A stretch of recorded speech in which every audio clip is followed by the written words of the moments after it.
Nu, va, dažnai sako, kad reikia geros žemės, trąšų vietą parinkti, sėkla turi būti gera. Ir va, dabar pažiūrėkit, va, ant žvyro kupetos išaugo gėlė.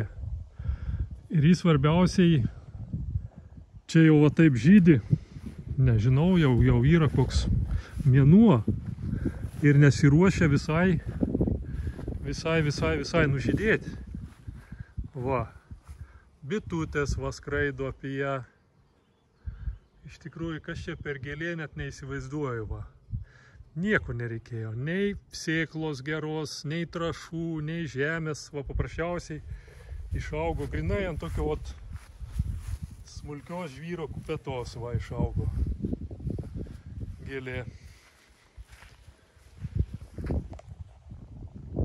Nu ir kaip tai būna, pasirodo būna.